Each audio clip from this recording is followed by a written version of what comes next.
Bonjour, bonsoir tout le monde, je suis ravie de vous retrouver aujourd'hui pour une nouvelle vidéo et aujourd'hui nous allons parler du très charmant Charlie Hunnam. Ne me remerciez pas. Ça fait quand même un petit moment que je voulais parler de lui, mais ça va pas être un très grand portrait parce qu'en fait, il n'y a pas grand chose à dire. C'est un type très discret. Il n'y a pas de polémique, pas de vague autour de lui.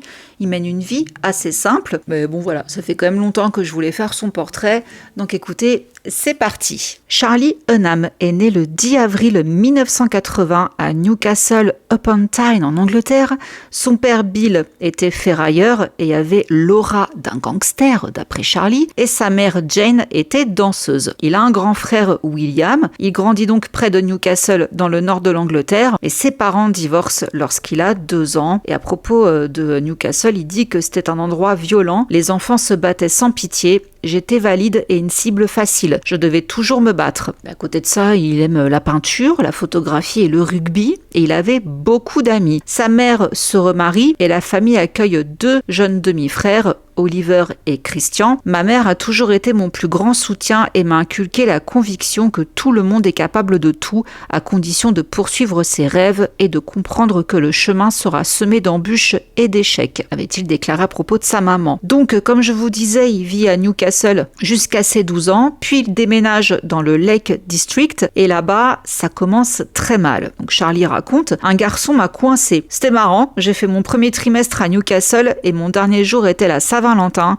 J'ai reçu 13 cartes de 13 filles différentes. J'étais vraiment le beau gosse, super populaire. Puis pendant les vacances de la Toussaint, je suis arrivée dans ma nouvelle école à Penrith et dès ma première heure, un garçon plus âgé m'a repéré comme le nouveau. Il m'a coincé et m'a dit: tu veux y aller ? Je n'avais pas compris que c'était une façon familière de dire tu veux te battre. Je pensais juste qu'il voulait me dire tu veux que je te laisse passer. J'ai répondu oui et il m'a donné un coup de poing au visage. Je me suis dit oh là là, ça va être dur durant les prochaines années. Alors en effet, Charlie se sentait exclu. Il passait tout son temps seul et avait une attitude désinvolte, regardant en boucle les films comme Excalibur de John Borman, ce qui lui a d'ailleurs donné envie de devenir acteur. Son père ferrailleur, avec qui il était resté proche, décède en 2013, mais il croit qu'il est toujours avec lui par la pensée. Mon père était l'un des hommes les plus durs et les plus sauvages que j'ai jamais rencontrés. D'une certaine manière, j'ai l'impression d'avoir beaucoup joué mon père dans ma carrière. J'ai passé 6 ans dans le Lake District sans vraiment avoir l'impression de vivre ma vie, sans un véritable cercle d'amis, rien qui me permette de me sentir pleinement vivant. Alors je rêvais, j'avais cet espace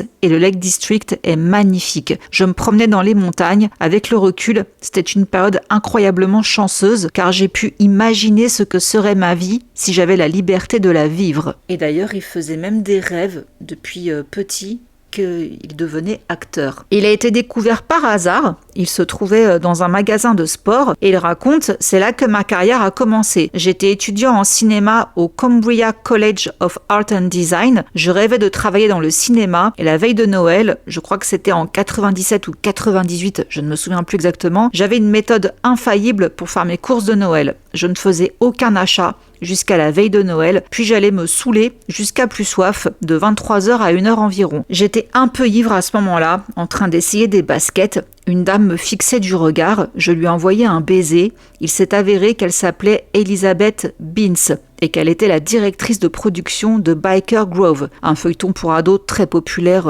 en Angleterre. Elle m'a demandé si j'avais déjà pensé à faire du cinéma. J'ai répondu « Eh bien… » et elle m'a proposé de passer une audition. Ils cherchaient quelqu'un pour incarner un nouveau personnage qu'ils allaient introduire dans la série et j'étais le candidat idéal jusqu'à ce que je passe le casting.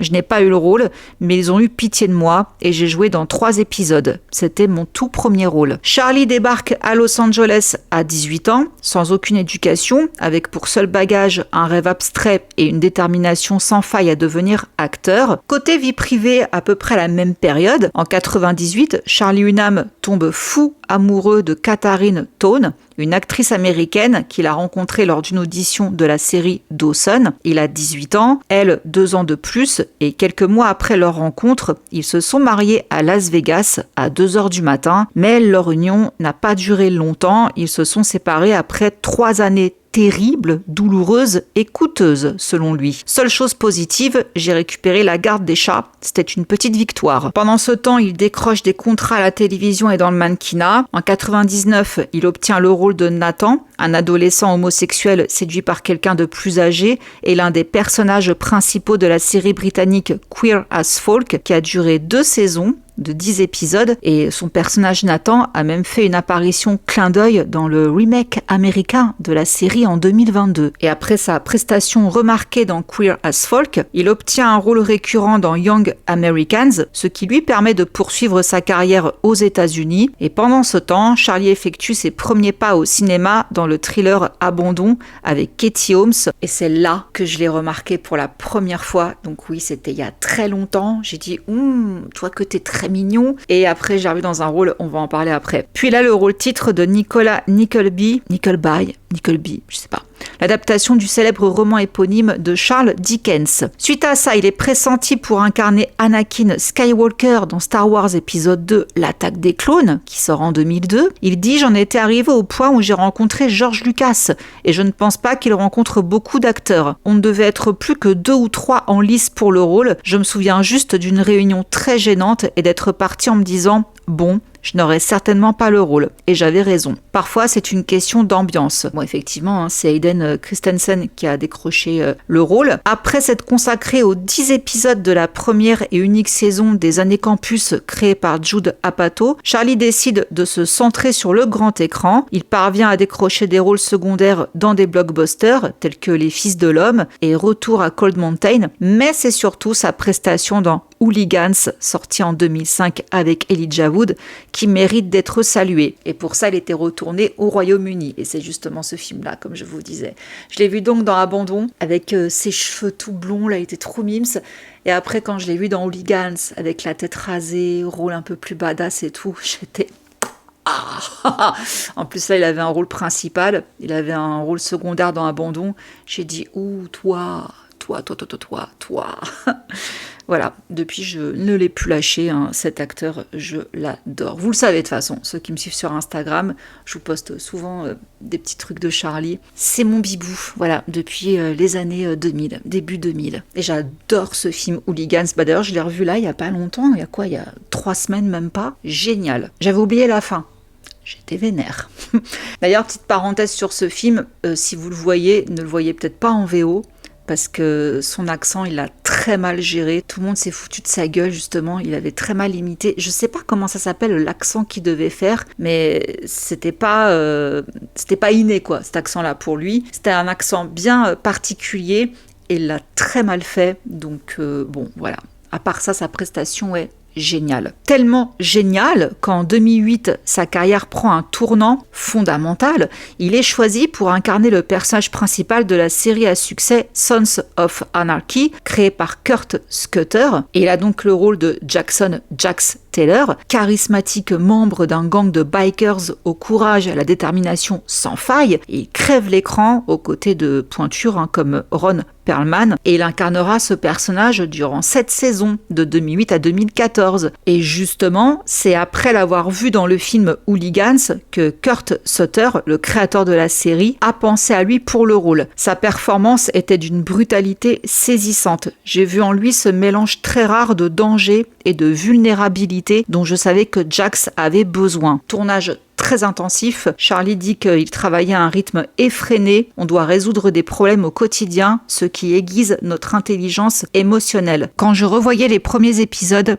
je me disais que je n'y connaissais absolument rien. Je n'avais pas encore beaucoup d'expérience. Je suis vraiment fière des saisons 6 et 7, comme si mon travail avait enfin atteint le niveau que j'espérais. Durant les saisons suivantes, Jax sombrait dans une sorte de folie, se livrant à une vague de violence et de vengeance, et c'était peut-être l'un des premiers exemples de la volonté de Charlie de ne pas perdre de vue l'homme derrière le monstre. Du coup, entre 2 saisons, il ne tourne pas dans beaucoup de films, il en tournera que 3, Au bord du gouffre, 3, 2, 1, Frankie Go Boom et Cold Blood. Charlie fait partie des nombreux acteurs à avoir auditionné pour incarner Thor, le dieu du tonnerre dans l'univers Marvel, rôle qui a finalement été décroché par Chris Hemsworth. Mais surtout, il aurait dû être Christian Grey. Mais à quelques jours du début du tournage de 50 nuances de Grey, il a été contraint contraint de lâcher ses camarades en raison d'un conflit de planning avec la série Sons of Anarchy. Il a donc cédé sa place à Jamie Dornan et il a eu des regrets. Ce fut très très douloureux, très désagréable. J'étais déçue par moi-même.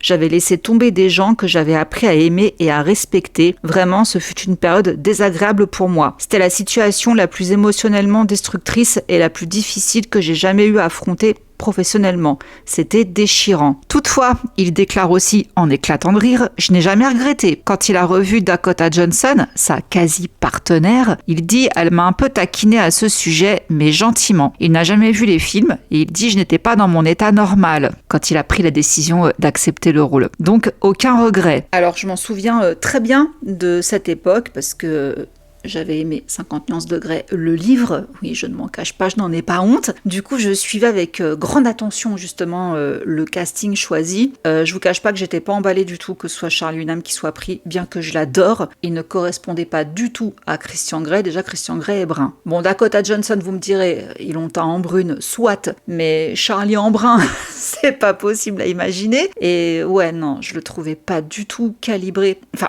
bien qu'il soit magnifique et que je l'adore et que oui, dans un dominateur, tout ça, ça l'aurait fait, pas pour le rôle de Christian Grey. Donc je trouve ça vraiment pas plus mal qu'il ait lâché le projet. Puis de toute façon, ce sont des films assez critiqués, donc bon, c'est peut-être pas non plus mal pour lui. Voilà, ma petite parenthèse là-dessus. Alors que Sons of Anarchy s'achevait en 2014, Charlie trouvait un équilibre entre projets commerciaux et projets personnels. Il ne le rompait que rarement. Le film d'action de Guillermo del Toro, Pacific Rim par exemple, reste gravé dans sa mémoire. Je pensais que c'était une excellente occasion de travailler avec un réalisateur que j'apprécie beaucoup. Je me fiche complètement des robots géants qui combattent des monstres géants. J'ai lu le scénario et je n'ai ressenti aucune émotion. Avant ça, il n'avait jamais joué dans un film qu'il n'avait pas eu envie de voir au cinéma. Mais il se sentait redevable envers son équipe. C'est l'une des rares fois où j'ai enfreint cette règle. Donc, privilégiant des rôles physiques, Charlie se glisse dans la peau du roi Arthur pour les besoins de Le Roi Arthur, la légende d'Excalibur, réalisée par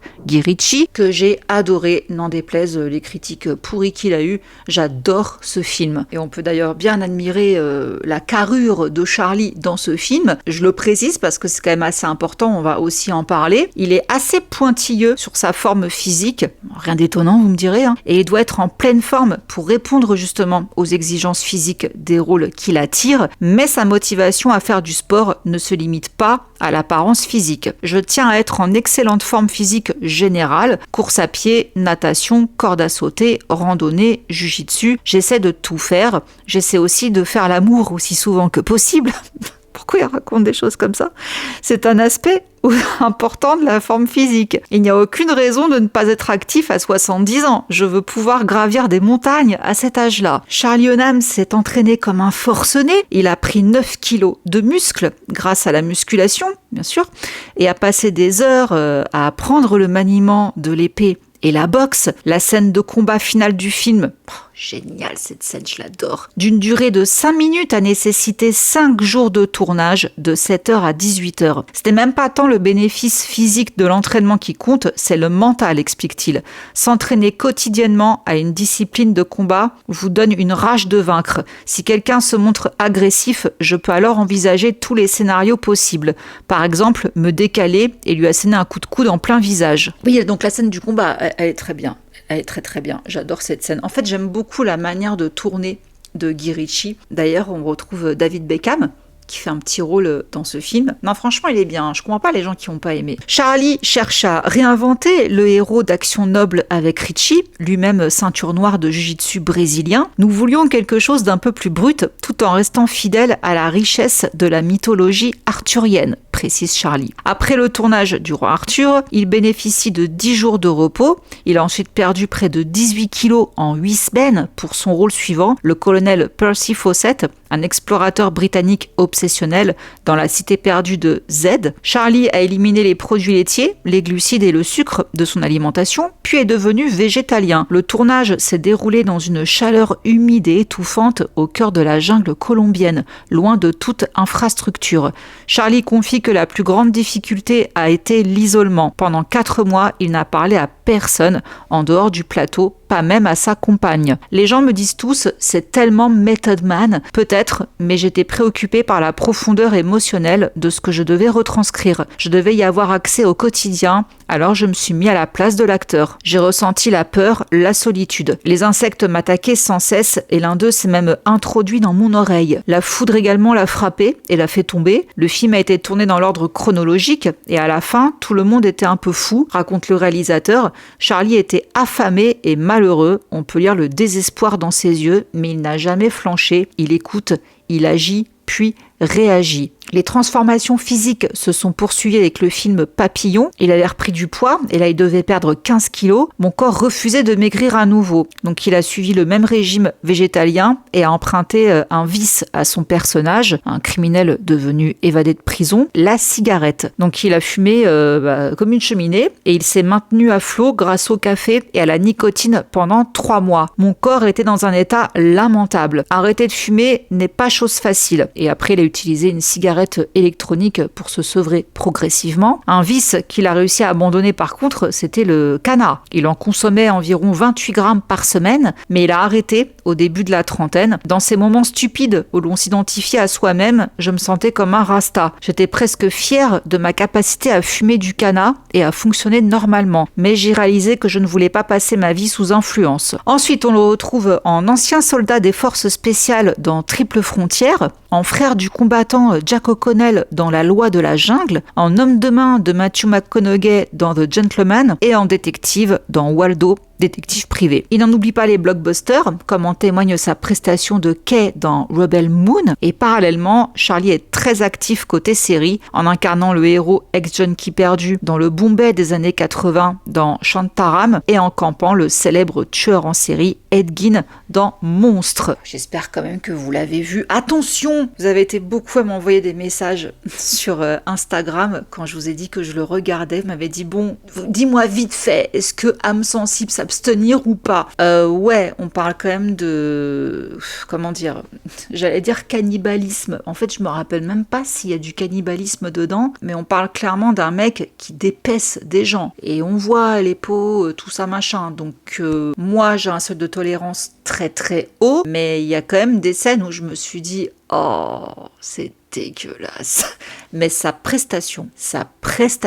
En fait, c'est simple, quand j'ai vu la première fois l'affiche de la série, j'ai pas capté que c'était lui, je l'ai pas reconnu. Et c'est sur Instagram, je vois plein de vidéos de lui, tapis rouge et tout. Et généralement, quand on voit un acteur faire plein de tapis rouges, c'est qu'il sort un truc, quoi. Et je me suis dit, mais c'est des anciens tapis rouges qui ressortent ou c'est nouveau? Et là, je vois que c'est nouveau. Je dis, mais qu'est-ce qu'il a fait? Et là, je vois Ed Gein. Je dis, mais non, c'est pas possible. Bah ouais, c'est bien lui. Je l'ai pas reconnu avec la prothèse là pour faire baisser la paupière de son œil. Enfin, tout quoi. Après oui, quand on sait, on le reconnaît. Mais j'ai vraiment eu du mal. Et alors la voix, bon, je l'ai regardé en français, mais j'ai quand même vu des extraits en anglais. Et la voix qu'il a prise, non franchement, il est génial. D'ailleurs, il a dû reperdre du poids pour ce rôle, et normalement il est nominé aux Oscars, chose qui m'a un peu fait tiquer, donc je vous confirmerai ça, mais normalement les acteurs Netflix ne sont pas aux Oscars. Il y a même James Cameron d'ailleurs qui a gueulé à propos de ça en disant que tout ce qui était Netflix n'avait pas sa place dans les cérémonies destinées au cinéma. J'avoue que c'est un débat intéressant. Je sais pas ce que vous en pensez. Je sais pas,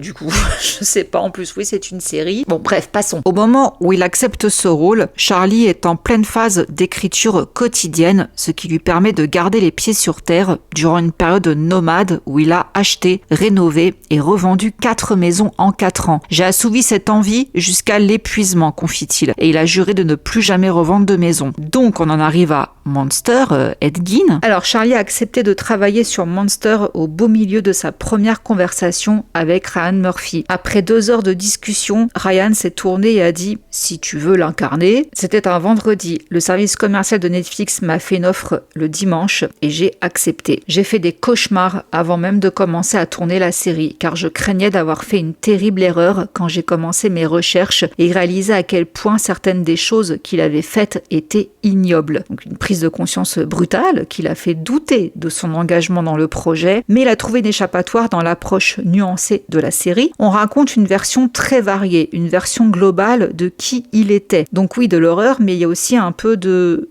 je ne veux pas dire de tendresse, mais vous voyez l'humain en lui. Donc pour ce rôle, naturellement, il a travaillé sa voix après avoir obtenu un enregistrement du vrai Ed Gein. Donc il a demandé à Joshua Kuno, producteur du documentaire Psycho, The Lost Tapes of Ed Gein, de lui partager l'enregistrement audio d'une interview de 70 minutes avec Ed Gein. La bande audio avait été enregistrée la nuit de son arrestation. Pour entrer dans son personnage, connaître et comprendre son histoire, il a retracé chronologiquement les événements qui ont jalonné la vie d'Ed Gein. Il faut éprouver énormément d'amour et d'empathie pour un personnage que l'on incarne afin de pouvoir s'approprier son rôle. Car aussi méprisable que fussent les actes d'Ed, je voulais trouver l'humain en lui. Même si je ne comprends clairement pas la fonction de ce type d'histoire, j'espère avoir compris pourquoi elles attirent autant les gens. Je devais donner vie à Gein de la manière la plus honnête et la plus humaine possible. Alors tournage rude qui a duré 6 mois dans l'hiver de Chicago. Le travail était exténuant et parfois absurde, décrit Charlie. Donc il parle de l'apprentissage des chorégraphies et de l'accordéon, mais l'intensité de la production, dit-il, ne lui laissait aucune place à l'apitoiement. Au final, je ne me suis pas sentie si mal. J'ai traversé tellement d'obscurité et de peur au début que j'ai fini par me sentir en sécurité et joyeux. Donc il a conservé la voix si particulière d'Ed Gein tout au long du tournage, mais même cela, il le relativise. Il dit « Je n'avais pas vraiment conscience que cela agaçait les gens et je ne m'y suis pas investi comme à une corvée. Je m'amusais tout simplement. » Enfin, je ne devrais pas dire que je m'amusais, disons que j'appréciais le processus. Et on a justement également l'acteur, producteur, réalisateur Winkle qui parle justement de Charlie sur ce tournage et il déclare « Il s'est affamé pendant 6 mois. Il avait une faim de loup. » Donc il parle de l'obsession de Charlie pour ne pas prendre de poids, même par des températures glaciales lors des tournages en extérieur où le café des membres de l'équipe gelait. Charlie souffrait visiblement, mais il ne se plaignait pas. Il est d'une simplicité désarmante. C'est ce que j'aime chez lui. Charlie est le fils d'un ferrailleur de Newcastle. Charlie fait lui-même sa déclaration d'impôt. Alors après 6 mois de tournage éprouvant, Charlie a ressenti le besoin d'un rituel de clôture. Sa compagne le lui a d'ailleurs conseillé. Fais ce que tu as à faire. Mais quand tu rentres, tu m'appartiens. Alors Charlie a pris 2 jours après la fin du tournage pour se rendre sur la tombe d'Ed Gein. Le lieu de repos n'est pas indiqué, mais facile à trouver car il se trouve près des tombes de sa famille et parce que la sépulture est un peu disparate. Les gens y emportent des brins d'herbe ou des mottes de terre comme souvenir. J'ai pensé que ce serait une bonne conclusion d'aller visiter sa tombe et de lui dire ce que je voulais lui dire. Donc il lui a dit qu'il espérait que nous avions raconté son histoire honnêtement au minimum. J'étais prêt à lui dire au revoir et que c'était la fin, un adieu nécessaire pour se libérer du poids d'un monstre. Je voulais dire quelques mots et lui faire comprendre qu'il n'allait pas poursuivre ce chemin avec moi. Bien que je sois pleinement conscient de l'horreur de ses actes, mon rôle était de découvrir la vérité. Je me sentais obligée de le lui dire. J'avais le sentiment que le voyage était arrivé à son terme. Et sachez, mesdames et messieurs, que Charlie Hunnam n'est pas très à l'aise lorsqu'il s'agit de tourner des scènes d'amour. Bon, déjà parce qu'il est germaphobe, et surtout parce qu'il est profondément amoureux de sa compagne de longue date, Morgana McNeilis, une créatrice de bijoux.